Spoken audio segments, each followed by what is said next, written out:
नमस्कार साथियों, स्वागत है आप सभी का आपके ही अपने YouTube channel Keshav Chaudhary official पर। साथियों, आज के इस वीडियो में मैं बात करने वाला हूं हिंदी विषय की शिक्षण वीडियो के बारे में। और आज के इस वीडियो में हमारा टॉपिक रहेगा शिक्षण अधिगम सामग्री। वीडियो में आगे बढ़ने से पहले मैं आपको बता दूं कि ये वीडियो है रीट लेवल 1, रीट लेवल 2 और सेकंड ग्रेड से हिंदी विषय से तैयारी करने वाले मेरे सभी साथियों के लिए उपयोगी रहने वाला है। और इस टॉपिक से कम परीक्षा में 1 या 2 क्वेश्चन जरूर पूछे जाते हैं।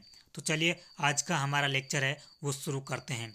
शिक्षण को सरल, सजीव एवं प्रभावपूर्ण बनाने के लिए महत्वपूर्ण है बच्चों के समक्ष नवीन ज्ञान, भाव एवं विचार इस प्रकार प्रस्तुत किया जाए कि उनका स्वरूप प्रत्यक्ष, स्पष्ट एवं मूर्त हो उठे। यानी जो बालकों के सामने है, जो भी हम पढ़ा रहे हैं वो वास्तविक रूप से हो। यानी जिस प्रकार से हम बालकों को वर्णमाला पढ़ा रहे हैं, कैसे कबूतर पढ़ा रहे हैं, तो हमें कबूतर का चित्र बना करके या कबूतर का चित्र या फोटो दिखा करके बालकों को और पढ़ाए तो वो बालक है वो पढ़ने में और अधिक रुचि लेंगे।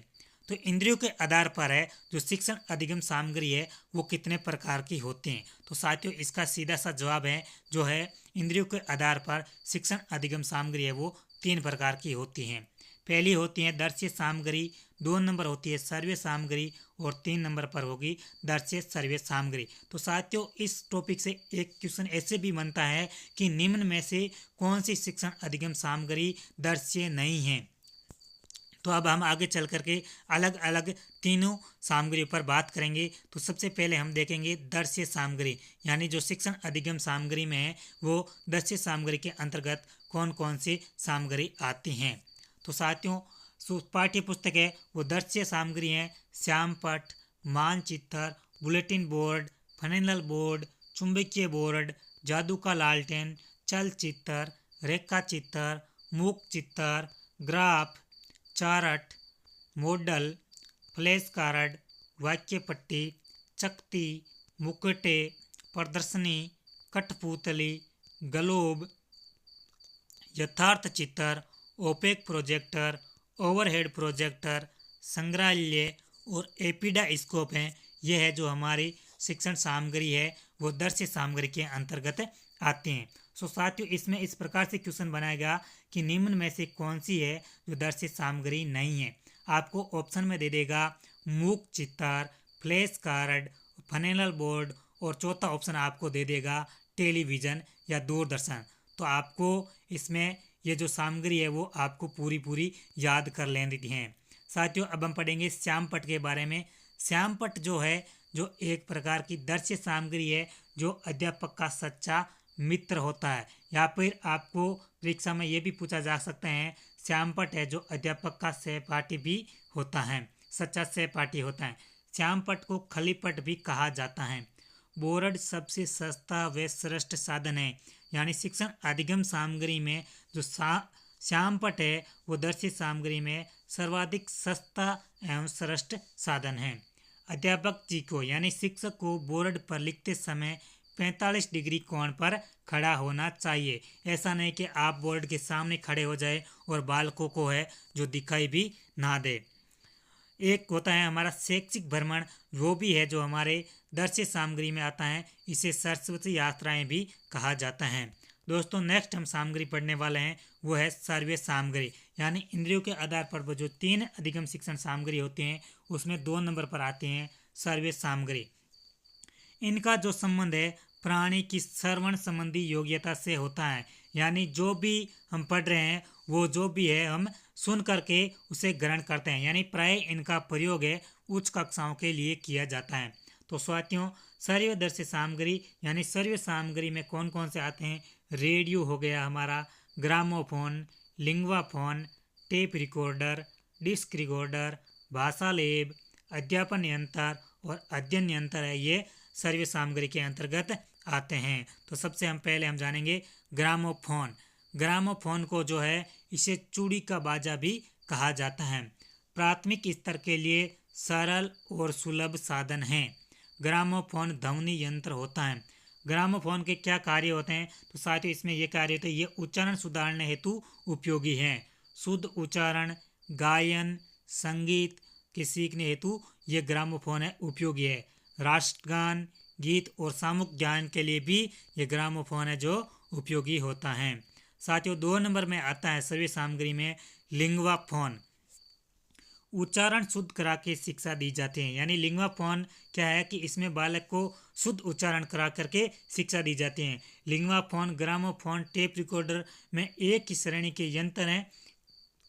लिंगवा फोन में जो है एक ही शब्द या ध्वनि को बार बार उच्चारण अभ्यास हेतु उपयोगी होते हैं। यानी एक ही शब्द को रिकॉर्ड कर लिया जाता है और उसको बालकों को बार बार सुनाया जाता है, जिससे बालक अभ्यास करके शुद्ध उच्चारण कर सके। नोट लगाकर आपको विशेष ध्यान रखना है, उच्चारण सुधारने हेतु ग्रामोफोन, जबकि उच्चारण को शुद्ध करने हेतु लिंगवा फोन का प्रयोग किया जाता है। 3 नंबर पर आता है सर्वे सामग्री में रेडियो। रेडियो को जब प्रारंभ है 1885 ईस्वी में आविष्कार हुआ और इसका आविष्कार है जो मार्कोनी ने किया था। रेडियो का शिक्षा का नवीन अंग नहीं है बल्कि रेडियो स्वयं शिक्षा है। यह कथन किसने कहा था? जॉर्ज वाटसन ने। साथियों ये कथन किसने कहा था कि रेडियो शिक्षा का नवीन अंग नहीं है बल्कि रेडियो स्वयं शिक्षा है। यह कथन है जो जॉर्ज वाटसन ने कहा था।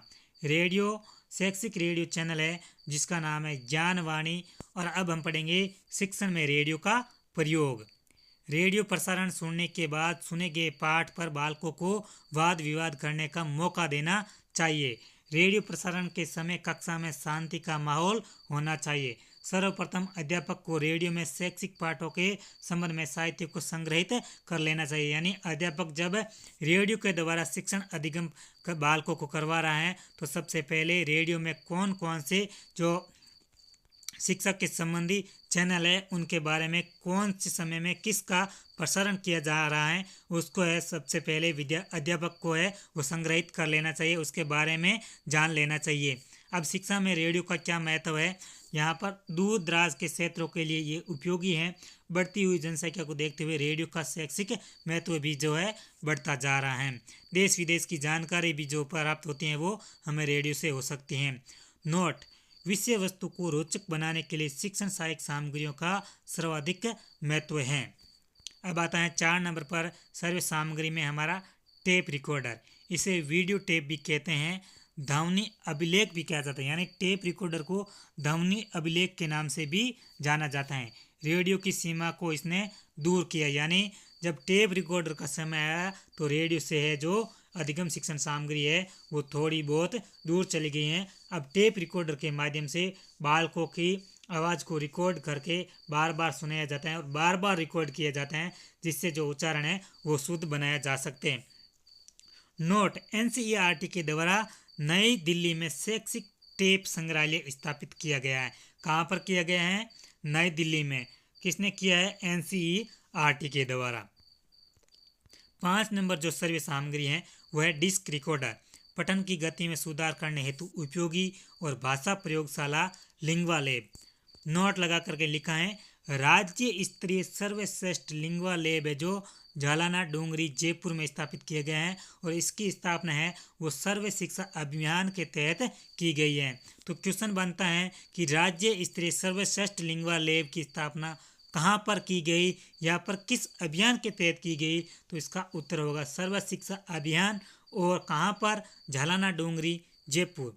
6 नंबर पर आता है हमारा भाषा प्रयोगशाला।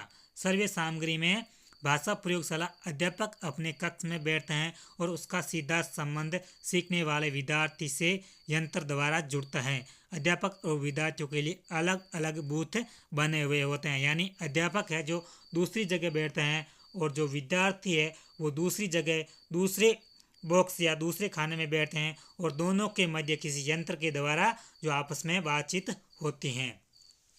7 नंबर जो है शिक्षण अधिगम में सर्वे सामग्री के अंदर अध्ययन यंत्र, ये एक यांत्रिक या विद्युत शक्ति है। ये यंत्र अध्यापक के लिए बिना छात्र को बढ़ाता है। इस यंत्र का संचालन हाथ से या बिजली से होता है। इसका संचालन छात्र भी कर सकता है। यानी अध्यापक है जो एक चेयर पर बैठ जाएगा और वो एक प्रकार से टेप होता है उस टेप पर लिखेगा। वो जो उस टेप पर लिखेगा या जो भी लिखेगा वो सामने दीवार पर लगे बोर्ड पर लिखेगा। अब आता है 3 नंबर पर, इंद्रियों के आधार पर शिक्षण अधिगम सहायक सामग्री को हमने 3 भागों में बांटा है। और लास्ट जो हमारा भाग रहने वाला है वो सर्वदर्शीय सामग्री, और जो कि सर्वाधिक महत्वपूर्ण है शैक्षिक कार्यों में।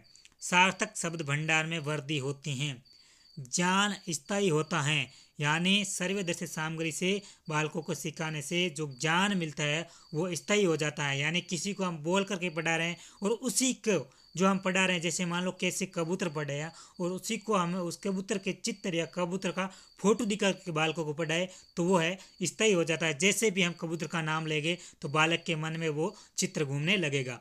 अनुभव की सीमा का विस्तार होता है, बालकों में अभिव्यक्ति व कल्पना का विकास होता है, यानी बालक है उस चित्र के बारे में अलग अलग बातें सोचने लग जाते हैं। सर्वदर्शी साधन है जिसमें आता है दूरदर्शन, टेलीविजन, दूरदर्शन को ही टेलीविजन कहते हैं। चलचित्र यानी सिनेमा हॉल या सिनेमा का ही चलचित्र कहा जाता है। वीडियो टेप, कार्टून, नाटक, नाटक को अंग्रेजी में ड्रामा कहते हैं। और वहाँ पर संगणक, कंप्यूटर, कंप्यूटर हिंदी में संगणक कहते हैं कंप्यूटर को, जो कंप्यूटर भी है वो सर्वदर्शी सामग्री के अंतर्गत आता है। सबसे पहले हम देखेंगे दूरदर्शन। दूरदर्शन का आविष्कार है वो जॉन लेगी बियर्ड के द्वारा 1927 ईस्वी में किया गया। भारत में दूरदर्शन की शुरुआत है जो यूनेस्को की शैक्षिक परियोजना के तहत 15 सितंबर 1956 ईस्वी को की गई। शैक्षिक कार्यक्रम में दूरदर्शन के 2 प्रकार के होते हैं। एक दूरदर्शन होता है खुला परिचय और दूसरा दूरदर्शन का प्रकार है वो बंद परिचय। खुला परिचय है जो दूरदर्शन चैनल के द्वारा प्रस्तुत किया जाता है, जो कि सभी के लिए उपलब्ध होता है। और बंद परिचय है वो विद्यालय या किसी महाविद्यालय के द्वारा अपने पाठ्यक्रम के आधार पर जो विषय वस्तु के आधार पर जो वीडियोग्राफी की जाती है वो केवल उस विद्यालय के बालकों के लिए ही उपलब्ध होता है, जिसे बंद परिचय कहते हैं। वहीं पर खुला परिचय है जो दूरदर्शन चैनलों के द्वारा प्रसारण किया जाता है। अब हम जानेंगे चलचित्र या सिनेमा।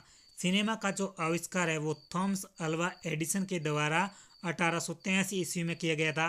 विश्व की जो पहली फिल्म है उसका नाम है द अराइवल ऑफ ट्रेन। और भारत की पहली मूक फिल्म है जिसका नाम है राजा हरिश्चंद्र, 1913 ईस्वी में की गई थी। इसमें केवल और केवल फोटो दिखाए जाते थे, इसके साथ में आवाज़ नहीं थी। और भारत की पहली जो बोलती फिल्म है वह आलम आरा, इसमें वीडियोग्राफी के साथ फोटो के साथ साथ में आवाज़ भी चलती थी। 3 नंबर जो दर्शी सर्व सामग्री है वो है कार्टून। कार्टून हास्यपद घटनाओं को प्रस्तुत करने के लिए कक्षा कक्ष में कार्टून का प्रयोग किया जा सकता है। Video tape. 4 नंबर जो सर्वदर्शी सामग्री है बच्चों को पढ़ाते समय उद्योग तथा अन्य चित्रों को दिखाने के लिए प्रयोग किया जाता है। यानी वीडियो टेप एक जो हम मान सकते हैं डीवीडी की कैसेट होती हैं, उसको कैसेट को लेकर के हम डीवीडी में प्ले करते हैं तो इसके साथ साथ में चित्र दिखते हैं, चित्र या वीडियोस दिखते हैं, उसके साथ साथ में आवाज़ भी आते हैं, जिस प्रकार से बच्चे वो और अधिक आनंद लेते हैं, पढ़ने में रुचि लेते हैं। जैसे केंद्रीय औद्योगिक शिक्षण संस्थान और इंदिरा गांधी खुले विश्वविद्यालय द्वारा अनेक कैसेट्स है वो तैयार किए जाते हैं। साथियों ये नोट्स है जो आपको हमारे Telegram channel Keshav Chaudhary official पर मिल जाएंगे। 5 नंबर पर हम बात करेंगे सर्वदर्शी सामग्री में नाटक है जो बालकों में पात्र संवाद में उसी के अनुरूप भाव लाने की कला विकसित होती है। नाटक आपने देखा होगा कि आसपास में हमारा जो रामायण या रामलीला जो का वाचन करते हैं, जो रावण का रूप धारण करते हैं, कहीं राम का रूप धारण करते हैं, वो राम का रूप धारण करते हैं, वो राम की तरह की बोली करते हैं। रावण का रूप धारण करते हैं तो वो रावण की तरह ही उच्च आवाज़ में बात करते हैं। ये नाटक हो गया और उसमें बालकों को अच्छी प्रकार से समझा जा सकता है और उसमें बालक है जो रुचि भी पढ़ने के अंदर अधिक लेते हैं। 6 नंबर जो सर्वदर्शी सामग्री है वो इंटरनेट की जो शुरुआत है अमेरिका में 1969 ईस्वी में हुई और इसकी स्थापना है वो प्रतिरक्षा अनुसंधान संस्था के द्वारा की गई थी। इसका उपयोग है जो ईमेल भेजना है, सूचनाएं प्राप्त करना, समाचार पत्र पत्रिकाएं, मनोरंजन, ऑनलाइन शिक्षा, डाक आदि के द्वारा इंटरनेट के द्वारा कार्य किए जाते हैं। अंतिम में आता है हमारा कंप्यूटर। तो साथियों सर्वदर्शी सामग्री का जो हमारा अंतिम है जो कंप्यूटर है, जिसको हिंदी में हम संगणक कहते हैं, ये विद्युत मस्तिष्क भी, इसको कंप्यूटर को विद्युत मस्तिष्क भी कहा जाता है। कंप्यूटर को शैक्षिक तकनीकी स्वत अनुदेशात्मक पद्धति का भी उदाहरण माना जाता है। साथियों ये था हमारा जो एक छोटा सा टॉपिक था जिसका नाम था शिक्षण अधिगम सामग्री। तो साथियों ये टॉपिक हमारा यहीं कंप्लीट हो रहा है। आगे की वीडियो में जानने के लिए आप हमारे चैनल को सब्सक्राइब कीजिए और इस वीडियो को अपने दोस्तों के साथ शेयर कीजिए। और अगर आपको ये PDF हूबहू चाहिए तो आप हमारे Telegram channel Keshav Chaudhary official को ज्वाइन जरूर कीजिए। धन्यवाद।